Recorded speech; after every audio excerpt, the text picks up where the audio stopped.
പിതാവിനെ കൊലപ്പെടുത്തിയ കേസിൽ ജാമ്യത്തിലിറങ്ങി ഒളിവിൽ പോയ പ്രതി പിടിയിൽ. ഇടുക്കി നെടുങ്കണ്ടം പാറത്തോട് സ്വദേശി ആനന്ദ്രാജാണ് അറസ്റ്റിലായത്. ഒളിവിൽ കഴിയുന്നതിനിടെ നാട്ടിലെത്തിയ പ്രതി അയൽവാസിയെ കുത്തി പരിക്കേൽപ്പിച്ച ശേഷം വീണ്ടും ഒളിവിൽ പോവുകയായിരുന്നു. ഇയാൾ ഒരു ബലാത്സംഗ കേസിലും പ്രതിയാണ്.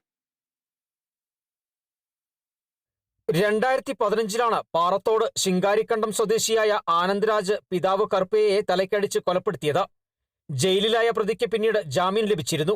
ജാമ്യത്തിലിറങ്ങിയ ഇയാൾ തമിഴ്നാട്ടിലേക്ക് മുങ്ങുകയായിരുന്നു. ഇടയ്ക്കിടെ നാട്ടിലെത്തിയിരുന്ന ഇയാൾ വീണ്ടും പല കുറ്റകൃത്യങ്ങളും നടത്തി. 2018 ഒരു ബലാത്സംഗ കേസിലും ഇയാൾ പ്രതിയാണ്. കഴിഞ്ഞ ഫെബ്രുവരിയിൽ നാട്ടിലെത്തിയ ഇയാൾ അയൽവാസിയായ ഈശ്വരനെ വീട്ടിൽ കയറി കുത്തിയ ശേഷം വീണ്ടും ഒളിവിൽ പോയി. മൊബൈൽ ഫോൺ ഉപേക്ഷിച്ച് തമിഴ്നാട്ടിലെ വിവിധ മേഖലകളിൽ കറങ്ങിയ ഇയാളെ തേനിക്ക് സമീപത്ത് നിന്നാണ് ഉടുമ്പൻചോല പോലീസ് പിടികൂടിയത്. അയൽവാസിയെ ആക്രമിക്കാൻ ഉപയോഗിച്ച ആയുധം പ്രതിയുടെ വീടിന് സമീപത്തു നിന്നും കണ്ടെത്തിയിട്ടുണ്ട്. Kerala vision news, Idukki.